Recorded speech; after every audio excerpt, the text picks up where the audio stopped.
Hi, Tom Feely here.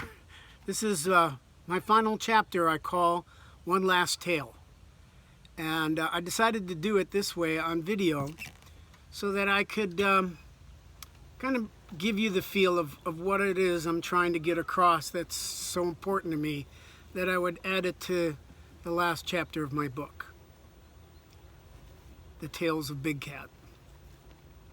Have you ever noticed how certain sayings, certain phrases, which should really mean a lot, get so overused that they become more or less meaningless because people say it too much, and they don't end up having the meaning they originally did.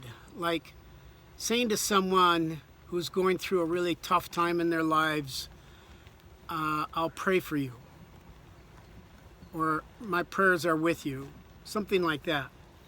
Those kind of sayings get so overly used that after a while, people don't really mean it. They just say it because they don't know what else to say.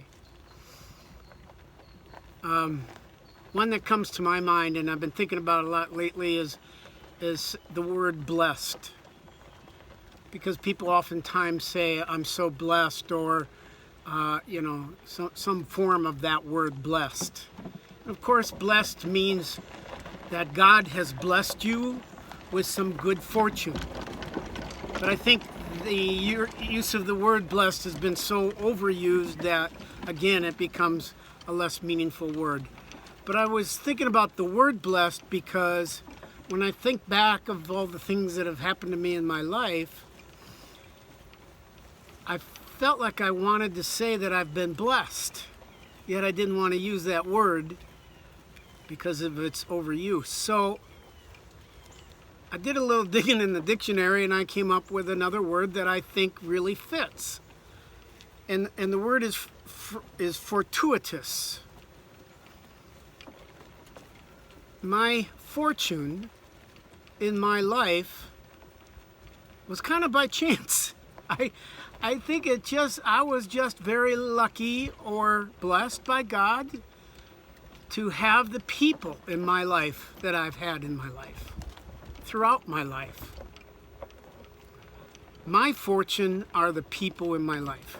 It's not the money in my bank account, and it's not any of the wealth that has been reserved or preserved, but it's the people. I have been so fortunate to have so many great people. I think back to the people, to my parents, my father and mother, Tom and Tony Feely.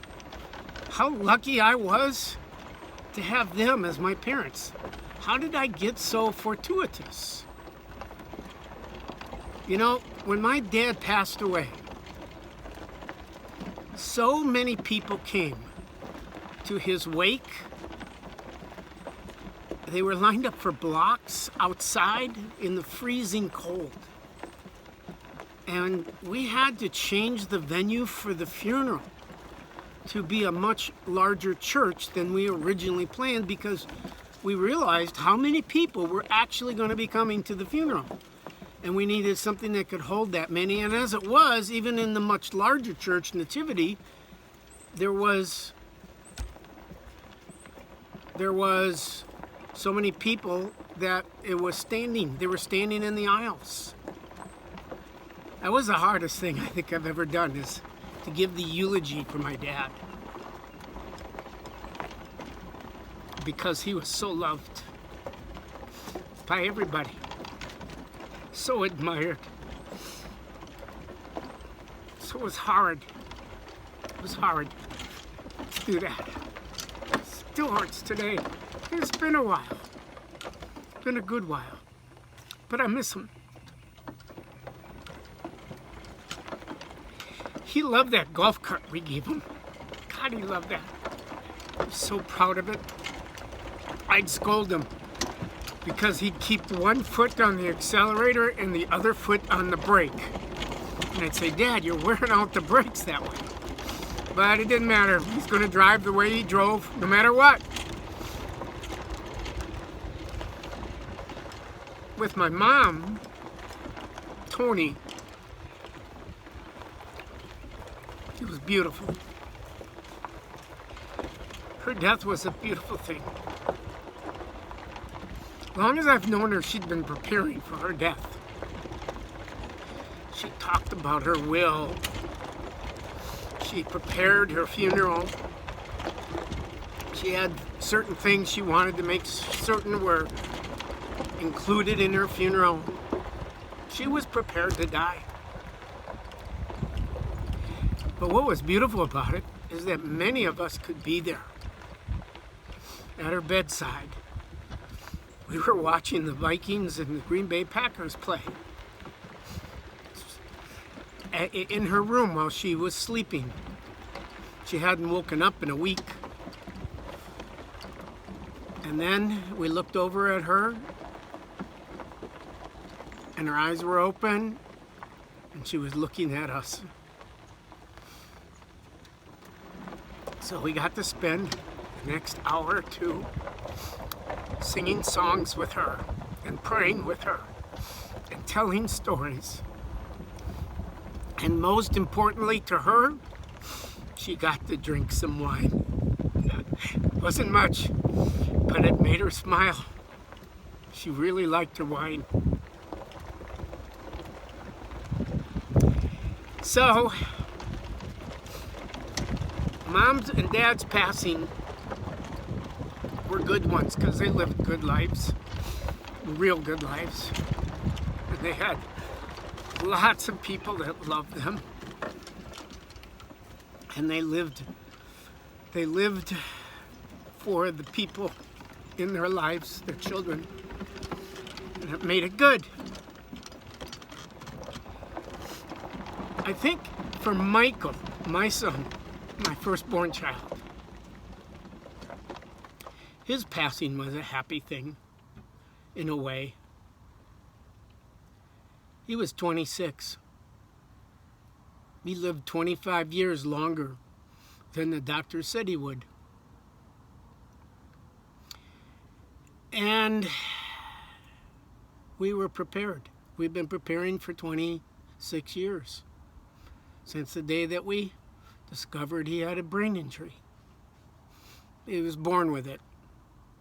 We didn't know that at the time, but we found out later that it was something that he was born with. But we were ready when he died. And then we felt like this is good for him. He finally gets released from the shackles of his body. And he can be in heaven and he can be whole. And I'm sure he is. The hardest one for me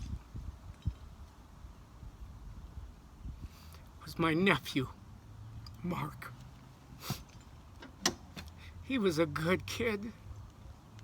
I loved Mark so much. And he shouldn't have died. You just don't know. I know he died of a pulmonary embolism in the middle of the night. He was dead before the paramedics got there. It was only a few months after he was married. Just newlyweds. But what made it hardest of all, besides losing Mark, was how hard it hurt my brother Dan and his wife Mo. I could feel their pain so deeply, and their pain was deep. And it lasted a long, long time. That kind of hurt probably never goes away. We all loved Mark. He was a good soul. He was a good soul. I remember him at 7 playing hearts with us. I remember at the lake when the dock collapsed and he fell into the lake with the rest of the family. I remember him getting up on water skis. Yeah, Mark, we miss you. And I hope you're having a great time with Grandpa and Nana up in heaven. I also miss Sue. I love Sue very much. She was a very important part of the family. I used to call her the guru. The family decision maker. Our trips were all determined by her. Everywhere we went, she kind of ran the family for a long time. I think every family probably has somebody like Sue. I miss Sue a lot.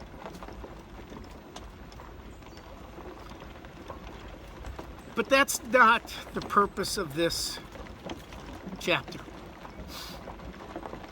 The purpose of this chapter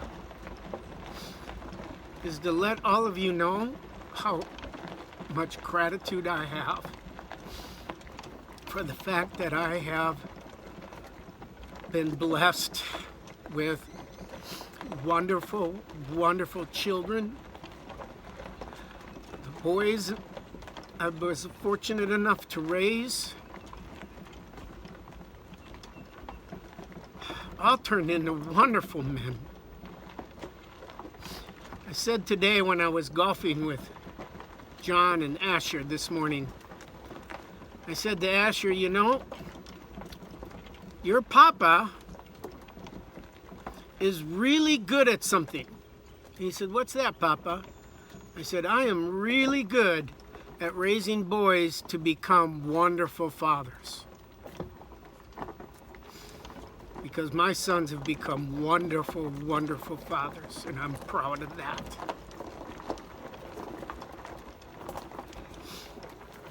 I was lucky with all the people in my life, but probably the most fortunate of all, the most unlikely, is my wife, Adrienne, being in my life for the last 22 years. She has been the foundation for me. She has been my rock of which my house is built on. She has steered me straight in so many ways.